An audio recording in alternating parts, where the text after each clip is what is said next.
विद्यार्थियों नमस्कार। कक्षा 12वीं विषय इतिहास। आज इस विषय के अंतर्गत हम NCERT की पुस्तक भारतीय इतिहास के कुछ विषय भाग 1 इसके अंतर्गत हिंदी माध्यम के विद्यार्थियों के लिए हम आज इसका विस्तार से अध्ययन करेंगे। और आज ही नहीं, हम इसका अध्ययन प्रतिदिन क्रमबद्ध तरीके से करते रहेंगे। जो विद्यार्थी यहाँ उपस्थित नहीं हो पा रहे हैं वो इसका क्रमबद्ध अध्ययन करके भी इसकी तैयारी कर सकते हैं। इतिहास भाग 1 इसका पहला जो विषय है, विषय 1, विद्यार्थियों NCERT विषय के आधार पर पाठों को का वर्णन करती है। तो यहाँ पाठ की जगह विषय शब्द से संबोधित किया गया है। तो विषय 1 यहाँ हम लिखेंगे विषय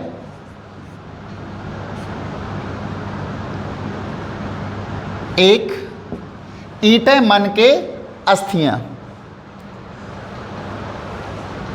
इसमें हम इतिहास को दो भागों में बांटते हैं, ऐतिहासिक काल और प्राग ऐतिहासिक काल। तो जहाँ तक आज के विषय का प्रश्न है, तो ये विषय हमारा प्राग ऐतिहासिक काल से संबंधित है। विद्यार्थियों, प्राग ऐतिहासिक काल उस विषय को कहते हैं जिसके बारे में हमें कोई लिखित साक्ष्य प्राप्त नहीं होते। जब भी हम कोई इतिहास के बारे में जानकारी हासिल करते हैं, केवल पुरातात्विक साक्ष्यों या अवशेषों के आधार पर ही हम एक अनुमान लगा सकते हैं। ऐसी सामग्री को हम इतिहास में प्राग ऐतिहासिक काल के नाम से संबोधित करते हैं। लेकिन जैसे ही हमें कुछ लिखित सामग्री प्राप्त होने लगती है इतिहास की, तो वो ऐतिहासिक काल के रूप में हमारे सामने आ जाता है। तो ऐतिहासिक काल और प्राग ऐतिहासिक काल में यही अंतर है। प्राग ऐतिहासिक काल के बारे में हमें कोई लिखित साक्ष्य प्राप्त नहीं होते हैं, केवल पुरातात्विक साक्ष्यों या स्रोतों के माध्यम से अनुमान लगाकर ही हम इतिहास का वर्णन कर पाते हैं। जबकि ऐतिहासिक काल में हमारे समक्ष लिखित साक्ष्य होते हैं। यहाँ आज हम ईंटें, मनके और अस्थियां, इसका हम पूरे पाठ का विस्तार से अध्ययन करेंगे। सबसे पहले आती है हड़प्पाई मोहर।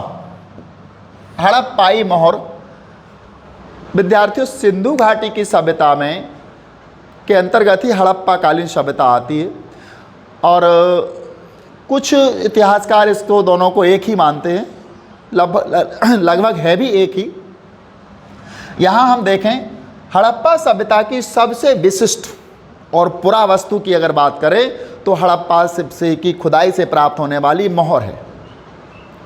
हड़प्पा या सिंधु सभ्यता की सबसे पुरावस्तु या विशिष्ट वस्तु की बात करें तो ये कौन सी वस्तु है? मोहर। और ये मोहर जो है सेल खड़ी नामक पत्थर से बनाई गई थी। इसका कारण है, सेल खड़ी नामक पत्थर से बनाने का कारण है चूँकि मोहर बनाने के लिए उस समय हमारे पास इतनी अच्छी टेक्नोलॉजी नहीं थी, इतने अच्छे औजार नहीं थे। तो हमें कुछ ऐसी पदार्थ की आवश्यकता थी जिस पर हम कोई भी मोहर बना सकें और आसानी से बना सकें। चूँकि सेल खड़ी नामक पत्थर कोमल और मुलायम होता है, इस पर आसानी से मोहर का जो भी प्रतीक चिन्ह होता है वो अंकित किया जा सकता है, जो भी लिपि होती है उसको भी इस पर उत्कीर्ण किया जा सकता है। जैसे ही हड़प्पा काल की जो मोहर है सेल खड़ी नामक पत्थर पर बनाएगी तो इस पर जानवरों के, सामान्यतः जानवरों के चित्र उत्कीर्ण किए जाते थे। इस चित्रों के ऊपर के हिस्से में एक लिपि को भी उत्कीर्ण किया गया है। दुर्भाग्य से आज तक उस लिपि को पढ़ा नहीं जा सका है। हमने लिखा है संभवतः सबसे पुरा एवं विशिष्ट वस्तु है क्या? मोहर। यह सेल खड़ी नामक पत्थर से बनाई गई है। पत्थर से बनाई गई इन मोहरों पर सामान्य रूप से जानवरों के चित्र बनाए गए हैं तथा एक ऐसी लिपि को चित्र उत्कीर्ण है, ऐसी लिपि के चित्र उत्कीर्ण हैं इस पर जिसे अभी तक पढ़ा नहीं जा सका है। इन चित्रों को, इन लिपियों को अभी तक पढ़ा नहीं जा सका है, दुर्भाग्य से नहीं पढ़ पाए हम। इसके बाद भी उस क्षेत्र के जो निवासी थे, यानी हड़प्पा काल के जो निवासी थे, उन निवासियों के द्वारा अपने पीछे छोड़े गए कुछ साक्ष्य, कुछ अवशेष, पुरातात्विक साक्ष्य, इनके आधार पर हमने उनके बारे में अनुमान लगाया। जैसे आवास, मृदभाण, आभूषण, औजार इत्यादि का हमने अध्ययन किया और उनके जीवन के बारे में, उनके रहन सहन के बारे में, उनके सामाजिक, आर्थिक, धार्मिक जीवन के बारे में विभिन्न प्रकार से हमने, विद्वानों ने विभिन्न तर्कों के माध्यम से एक निष्कर्ष पर पहुँचे और उसका हम वर्णन करने में समर्थ हो सके हैं। हम आगे और भी देखेंगे कि हम किस प्रकार से प्राग ऐतिहासिक काल का अध्ययन करते हैं, हड़प्पा के बारे में और हम क्या सामग्री जुटा सकते हैं, किस प्रकार से इनका हम पूरी तरह से विस्तार से अध्ययन कर सकते हैं, इन सब चीज़ों के बारे में भी जानेंगे। इसके उस चीज़ को जानने से पहले हम यहाँ जानेंगे कि इस सभ्यता का नाम हड़प्पा कालीन सभ्यता कैसे पड़ा। सिंधु घाटी सभ्यता को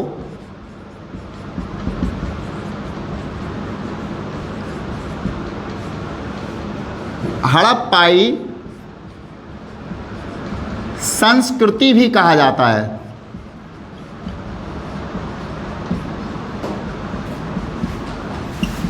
सिंधु घाटी सभ्यता को हड़प्पाई संस्कृति भी हम कहते हैं। इतिहास में इसका कई बार उल्लेख मिलता है।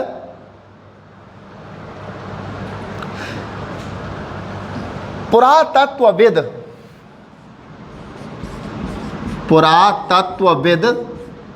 अर्थात पुरातत्व के विद्वान, जो पुरातत्व के विद्वान हैं, इनको पुरातत्वविद कह करके संबोधित किया जाता है। संस्कृति शब्द का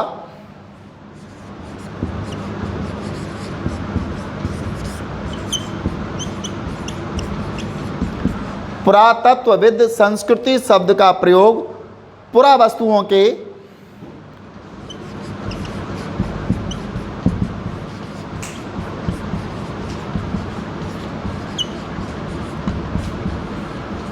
जो पुरातत्वविद थे, संस्कृति शब्द का प्रयोग पुरा वस्तुओं के ऐसे समूह के लिए करते हैं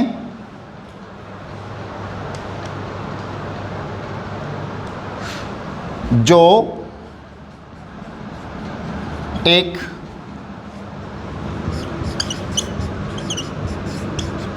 विशिष्ट शैली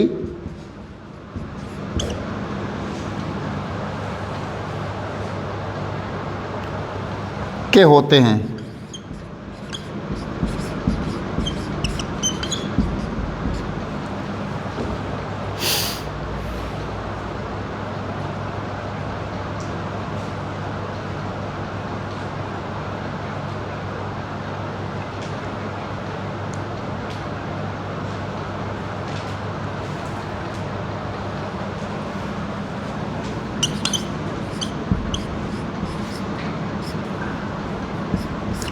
हड़प्पा के संदर्भ में हमें हड़प्पा के संदर्भ में जो विशिष्ट वस्तुएं प्राप्त हुई हैं उनमें मोहरें,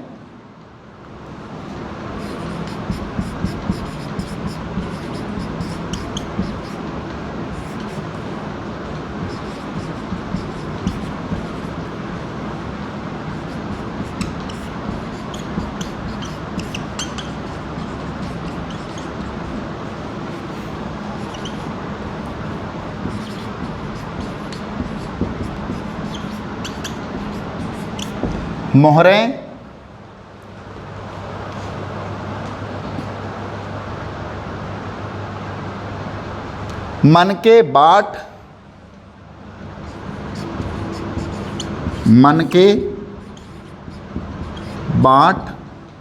बाट जानते हो, जिससे किसी चीज़ को मापा जाता है, तौला जाता है, उसको बाट कहते हैं। पत्थर के फलक,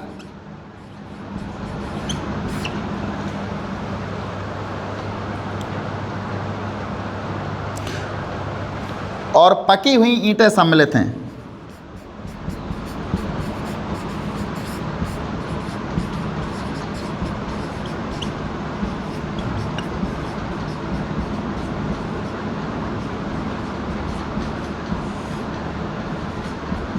जो पकी हुई ईंटें प्राप्त हुई हैं वो भी हड़प्पा की संस्कृति को बताती हैं। हमने यहाँ देखा है कि किसी भी पुरातत्वविद संस्कृति शब्द का प्रयोग पुरा वस्तुओं के ऐसे समूह के लिए करते हैं, जो प्राचीन काल की वस्तुएं होती हैं उनका जो समूह होता है, समूह के लिए करते हैं, जो एक विशिष्ट शैली की होती है। विशिष्ट शैली इनकी, स्पेशल इनका एक शैली होती है, उसके लिए करते हैं। जब हड़प्पा की खुदाई की गई तो वहाँ से हमको क्या प्राप्त हुआ? सबसे पहले हमें वहाँ मोहरें प्राप्त हुई। मोहरें, ईंटें, मनके, बाट, पत्थर के फलक इत्यादि विशिष्ट समूह की वस्तुएं प्राप्त हुई। तो हमने ऊपर लिखा है कि पुरातत्वविद शैली शब्द, संस्कृति शब्द का प्रयोग एक विशिष्ट शैली की वस्तुओं के लिए करते हैं। तो यहाँ हड़प्पा में हमको ये जो वस्तुएं थीं ये सब हमें प्राप्त हुई हैं और इनकी एक विशिष्ट शैली थी, इसलिए हड़प्पा शैली का नाम, इस शैली का नाम या यहाँ जो वस्तुएं प्राप्त हुई हैं प्राप्ति स्थल के नाम पर इसका नाम हड़प्पा संस्कृति पड़ा। इसको हड़प्पाई संस्कृति कहा जाता है।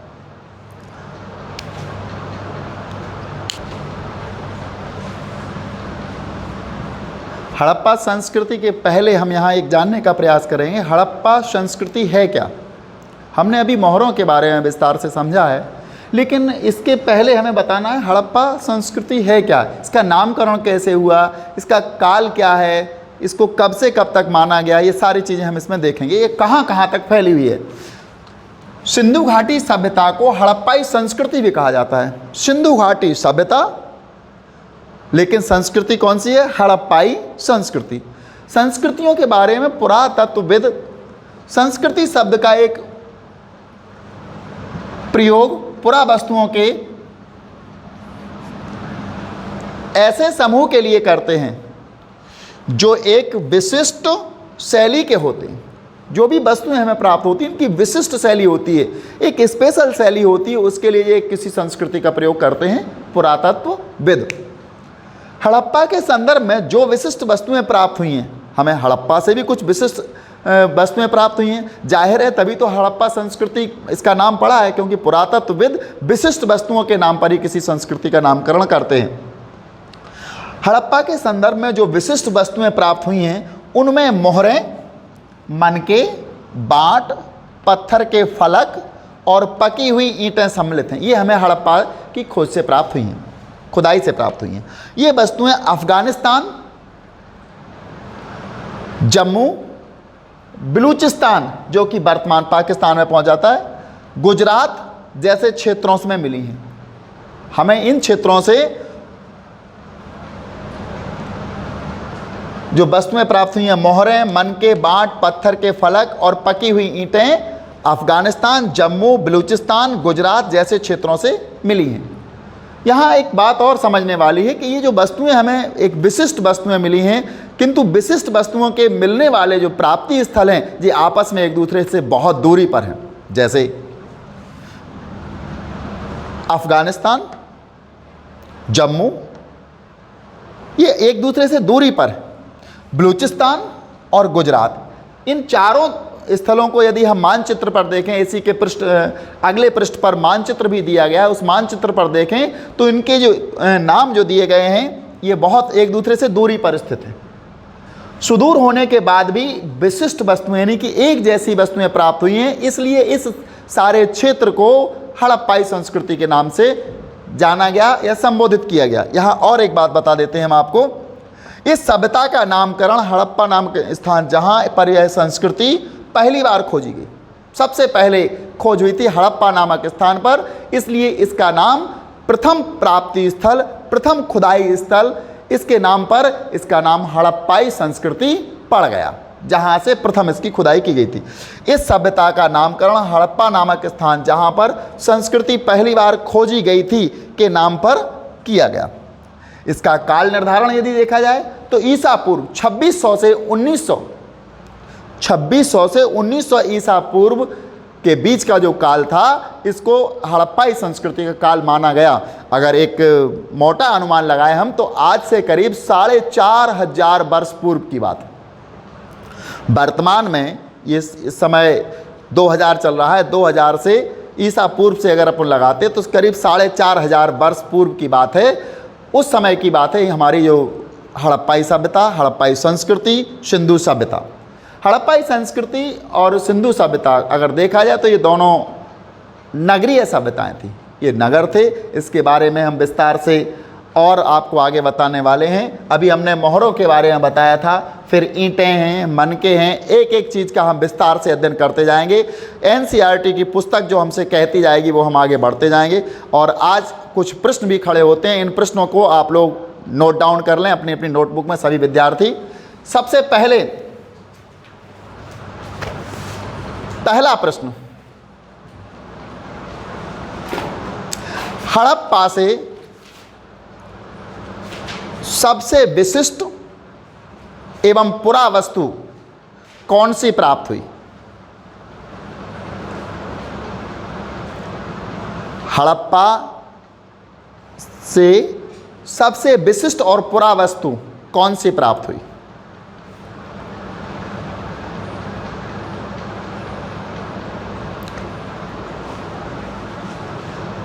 एक अगला प्रश्न है, हड़प्पाई मोहर। हड़प्पाई मोहर किस पत्थर से बनाई गई थी?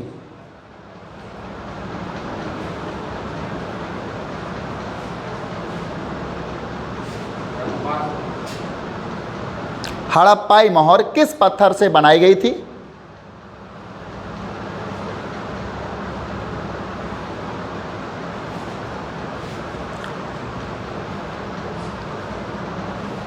हड़प्पाई मोहर पर किन के चित्र उत्कीर्ण किए गए थे?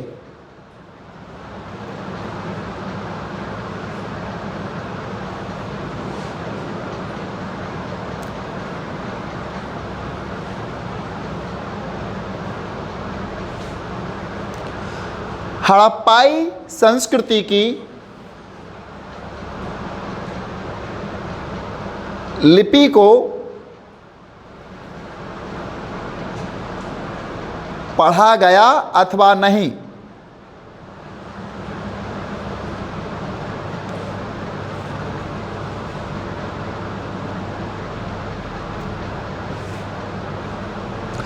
हड़प्पाई संस्कृति को जानने हेतु हड़प्पाई संस्कृति को जानने हेतु कौन कौन से पुरासाक्ष्य प्राप्त हुए हैं? कौन कौन से पुरासाक्ष्य प्राप्त हुए हैं?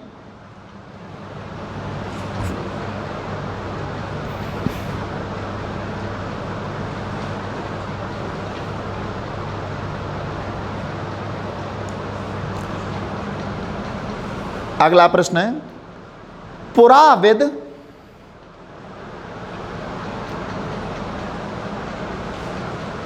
संस्कृति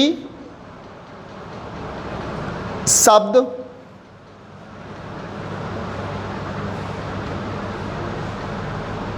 का प्रयोग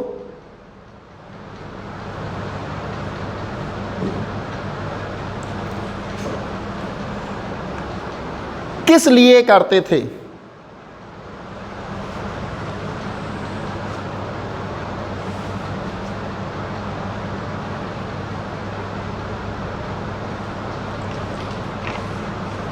हड़प्पा संस्कृति के अगला प्रश्न है, हड़प्पा संस्कृति के किन्हीं 4 स्थलों के नाम लिखिए।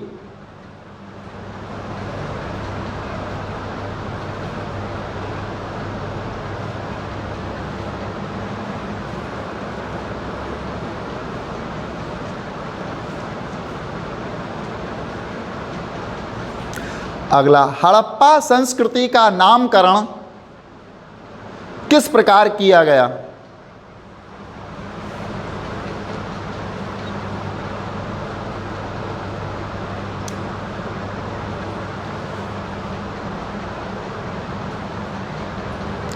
एक और प्रश्न,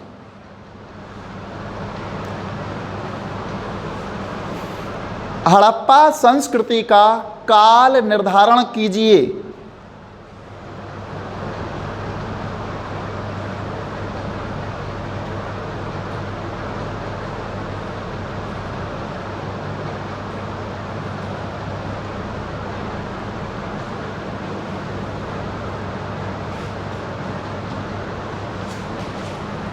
ये सारे प्रश्न आप लोगों को करके लाना है और ये अगले क्लास में हमको बताने भी हैं, इनका अभ्यास करना है।